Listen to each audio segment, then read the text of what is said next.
Yo, j'espère que vous allez bien les amis, je suis très content de vous retrouver aujourd'hui dans une vidéo un peu spéciale. Alors, je vous arrête tout de suite, hein, j'ai le droit de le dire. Nouvelle FAQ un an plus tard. C'est parti. Vous allez en chier, hein. Peut-être en avant. Peut-être en avant.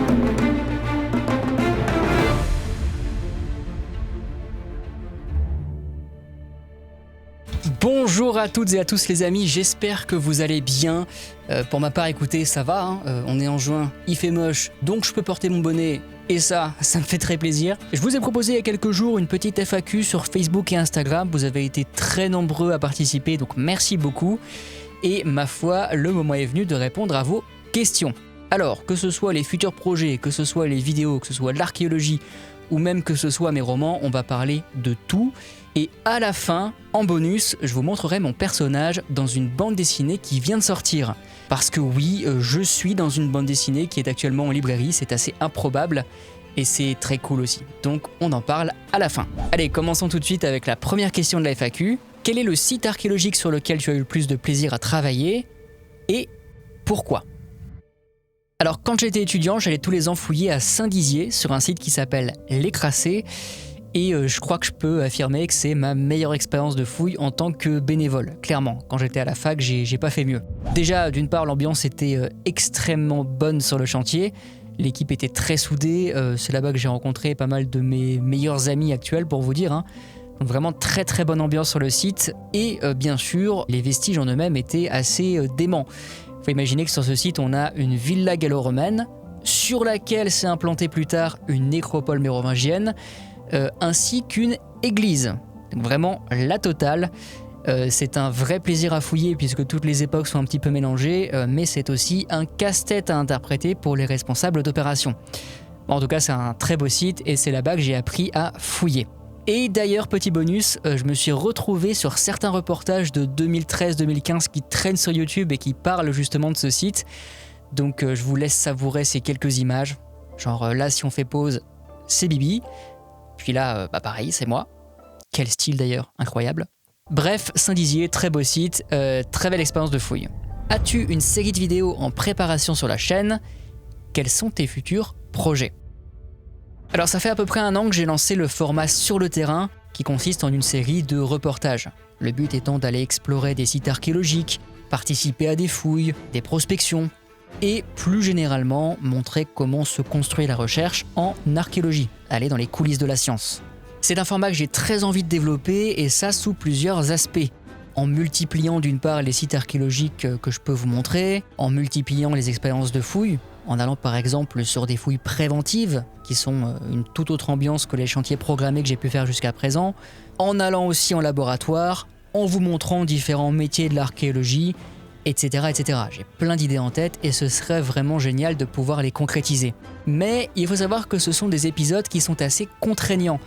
En fait, pour que je puisse réaliser un épisode sur le terrain, il faut systématiquement qu'il y ait deux conditions qui soient réunies et c'est ces deux conditions-là qui freinent un petit peu la progression de la série. Première condition, il faut que je puisse avoir une opportunité, tout simplement. Donc que je sois invité par un acteur de la recherche, que je puisse filmer dans de bonnes conditions, que tout le monde soit d'accord pour apparaître à l'écran, etc.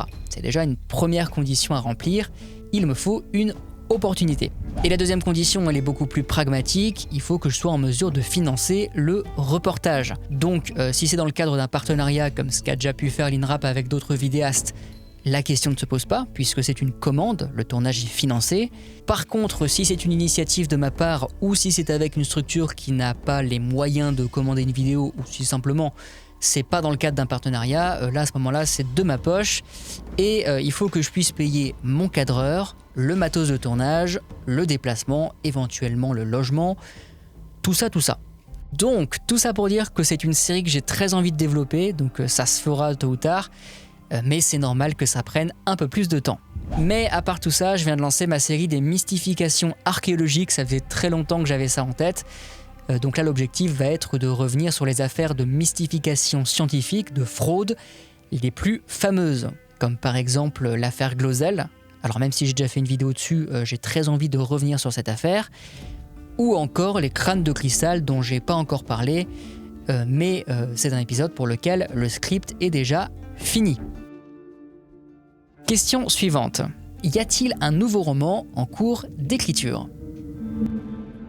Que j'aime cette question. Alors justement, il y a 1 an, j'avais dit ça. J'ai un roman qui s'appelle Quarantaine, c'est de la science-fiction, qui est d'ores et déjà écrit, mais je manque encore un petit peu de temps actuellement pour le publier. Aujourd'hui, j'ai décidé de me lancer, donc je vais faire une dernière relecture et je vais l'envoyer à des maisons d'édition. Alors Quarantaine, qu'est-ce que c'est ? C'est un roman de science-fiction, donc c'est assez différent de ce que j'ai pu proposer jusqu'à présent, mais d'après mes relecteurs, c'est mon meilleur roman tout confondu, qu'il soit différent ou pas.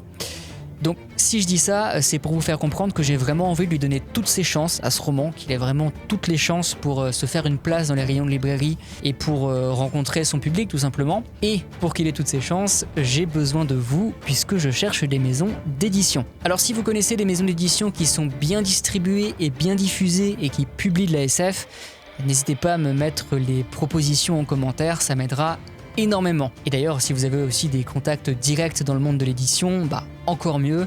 N'hésitez pas à me contacter en message privé, je vous revaudrai ça. En tout cas, moi, ça m'aiderait beaucoup. Voilà, donc je profite que vous soyez là, tout simplement. Je lance un petit appel, peut-être que certains d'entre vous pourront m'aider. Et en tout cas, pour répondre à la question, si j'ai de la chance, d'ici quelques mois, Quarantaine devrait être signé en maison d'édition. Et ce sera donc le prochain roman à sortir. Est-ce que tu comptes sortir de l'époque gallo-romaine ? Pourquoi avoir choisi le domaine de l'âge du fer des Gaulois ? Alors c'est vrai, j'ai fait pas mal de vidéos sur les Gaulois, mais c'est pas la période dont je parle le plus. À l'heure où je tourne cette FAQ, la période vainqueur, celle dont je parle le plus, c'est le Moyen-Âge, avec une bonne douzaine de vidéos, soit 30% de la chaîne. À titre de comparaison, les Gaulois sont en 2e position avec 20% de la chaîne. Bon, cela dit, vous avez raison, j'ai effectivement un petit faible pour les Gaulois, et je crois que c'est surtout parce qu'ils n'ont pas laissé de texte. Donc ils conservent encore une grande part de mystère, et il y a pas mal de leur mode de vie, pas mal de pans de leur société qui nous échappent encore. Notamment au niveau des pratiques rituelles, dont on n'a toujours pas fait le tour, et dont je vais encore parler sur la chaîne.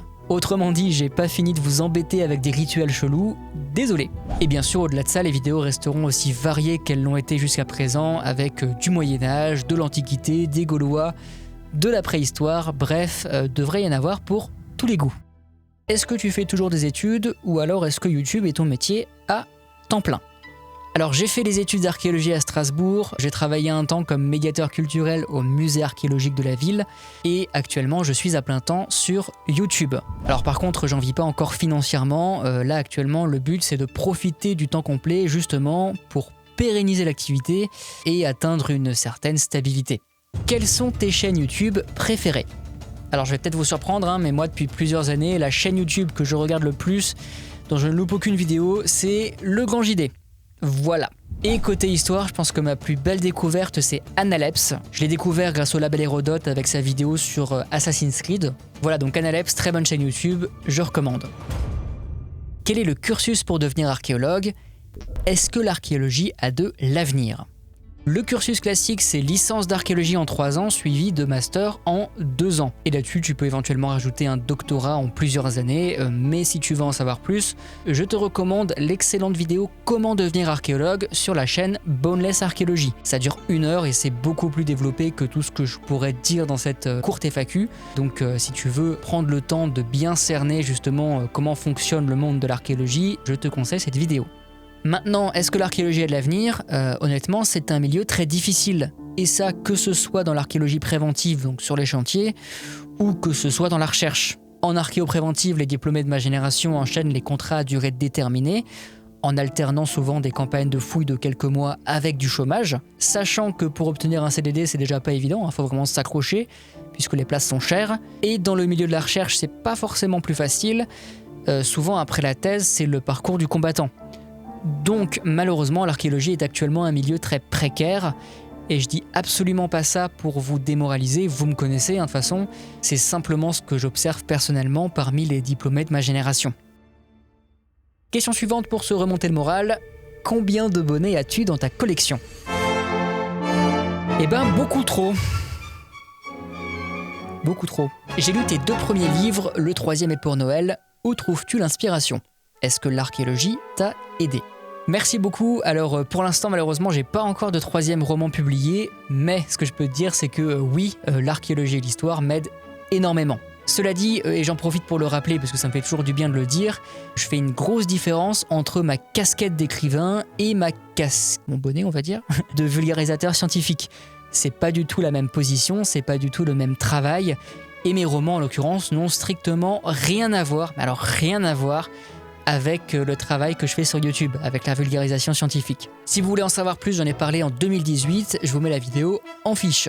Mais en tout cas, oui, malgré cette différence de posture, j'aime beaucoup jouer avec l'histoire dans mes romans, que ce soit pour en tirer des anecdotes ou que ce soit en l'utilisant comme toile de fond. Comptes-tu faire des collabs, comme par exemple avec Temps Mort sur de la spéléo? Et est-ce que tu as l'intention d'aller dans des sites dans d'autres régions? Alors oui, dans l'absolu, j'en rêve d'aller dans d'autres régions, filmer des sites archéologiques, filmer des fouilles préventives, filmer des professionnels de l'archéologie pour varier un peu les reportages. Mais vous l'avez compris, c'est soumis aux conditions que j'ai évoquées plus tôt, donc il faut à la fois que j'ai une opportunité et il faut à la fois que je puisse financer la vidéo. En l'occurrence, il y a un partenariat qui était prévu sur une nécropole mérovingienne, mais malheureusement ce partenariat a été annulé puisque le site a été abîmé par des intempéries. Donc c'est vraiment la faute à pas de chance, mais j'espère que tôt ou tard je pourrai sortir de l'Alsace, vous montrer d'autres régions, vous montrer d'autres sites, et puis varier un peu tout simplement tout ce que je peux montrer sur le terrain. D'ailleurs, très important, s'il y a des responsables d'opération parmi vous et que vous seriez ouvert à l'idée d'un reportage sur votre site, n'hésitez pas à m'écrire à l'adresse mail qui est en description ou qui s'affiche à l'écran. Ça m'intéresse beaucoup, même si c'est pas pour tout de suite, on peut garder ça de côté. Et pareil, si vous êtes vous-même un acteur de l'archéologie, quelle que soit votre profession, céramologue, carpologue, que sais-je, n'hésitez pas à me contacter si vous êtes ouvert à l'idée d'un reportage sur votre profession, sur vos activités. Ça peut être très intéressant, que ce soit pour tout de suite ou non. Enfin, pour les explorations souterraines, pour la spéléologie, c'est sûr et certain à 10 000% qu'il y aura d'autres expériences de ce genre pour ma part et d'autres vidéos sur la chaîne sur des explorations de mines. Je suis devenu totalement amoureux de ce genre de site et de ce genre d'expérience. Alors je ne connais pas personnellement Dari de la chaîne Temps Mort, mais par hasard si tu nous regardes, Dari, si t'es chaud un jour pour nous emmener, mon cadreur et moi, dans une mine ou dans un site spéléo qui peut être intéressant en vidéo, tu sais où me trouver, n'hésite pas, on peut se caler ça. Voilà, tu me contactes, puis on en discute, ça peut être intéressant. Les amis, il est temps de vous montrer mon personnage de bande dessinée. Alors j'ai pas pu répondre à toutes les questions, vous savez que je suis pas un adepte des FAQ trop longues, mais vous inquiétez pas, il y aura d'autres occasions. Donc, il faut que je vous raconte comment je me suis retrouvé dans cette bande dessinée. En fait, tout a commencé en 2019 quand le scénariste de BD Jean-Luc Garrera m'a contacté sur Facebook. En fait, il travaillait sur une bande dessinée traitant du monde de l'archéologie et il m'a demandé si j'avais pas par hasard une anecdote de chantier assez rigolote qui pourrait faire l'objet d'une adaptation en planche de bande dessinée. Du coup, je lui ai raconté une petite histoire qui m'était arrivée justement sur le site de Saint-Dizier dont j'ai parlé en début de vidéo. Et aujourd'hui, cette histoire se retrouve parmi d'autres dans la bande dessinée Les Archéos qui vient de sortir en librairie. Alors évidemment, je vais pas vous montrer la planche en entier, ce serait pas respectueux pour les artistes qui ont bossé sur ce projet, mais je vais quand même vous montrer mon personnage en lui-même, parce que là ça va, c'est pas du spoil, je pense que je peux vous montrer ça sans porter atteinte au travail qui a été réalisé sur cette bande dessinée. Bref, laissez-moi vous faire découvrir le Thomas Laurent version bande dessinée. Alors, c'est parti pour trouver l'anecdote. Je ne vous cache pas que j'ai déjà fouillé, mon anecdote est située tout à la fin de la BD, mais avant, regardez-moi ça. Voilà le Thomas Laurent version bande dessinée.